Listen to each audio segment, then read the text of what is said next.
واذكر في الكتاب مريم إذ انتبذت من أهلها مكانا شرقيا فاتخذت من دونهم حجابا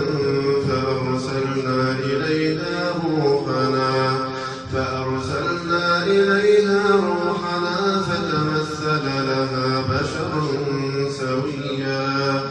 قالت إني أعوذ بالرحمن منك إن كنت تقيا قال إنما أنا رسول ربك لأهب لك غلاما زكيا قالت أنى يكون لي غلام ولم يمسسني بشر ولم أك بغيا قال كذلك قال ربك هو علي هين ولنجعله آية للناس ورحمة منا وكان أمرا مقضيا فحملته فانتبذت به مكانا قصيا فأجاءها المخاض إلى جذع النخلة قالت يا ليتني مت قبل هذا وكنت نسيا منسيا فناداها من تحتها ألا تحزني قد جعل ربك تحتك سريا وهزي إليك بجذع النخلة تساقط عليك رطبا جنيا فكلي واشربي وقري عينا فإما ترين من البشر أحدا فقولي إني نذرت للرحمن صوما فلن نكلم اليوم إنسيا فأتت به قومها تحمله قالوا يا مريم لقد جئت شيئا فريا يا أخت هارون ما كان أبوك امرأ سوء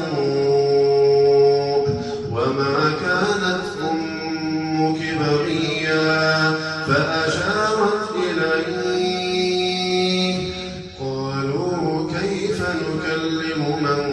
كان في المهد صبيا قال إني عبد الله آتاني الكتاب وجعلني نبيا وجعلني مباركا أينما كنت وأوصاني بالصلاة والزكاة ما دمت حيا وبرا بوالدتي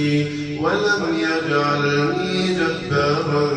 شقيا والسلام علي يوم ولدت ويوم أموت ويوم أبعث حيا ذلك عيسى بن مريم قول الحق الذي فيه يمترون ما كان لله أن يتخذ من ولد سبحانه إذا قضى أمرا فإنما يقول له كن فيكون وإن الله ربي وربكم فاعبدوه هذا صراط مستقيم فاختلف الأحزاب من بينهم فويل للذين كفروا من مشهد يوم عظيم أسمع بهم وأبصر يوم يأتوننا لكن الظالمون اليوم في ضلال مبين وأنذرهم يوم الحسرة إذ قضي الأمر وهم في غفلة وهم لا يؤمنون إنا نحن يرث الأرض ومن عليها وإلينا يرجعون.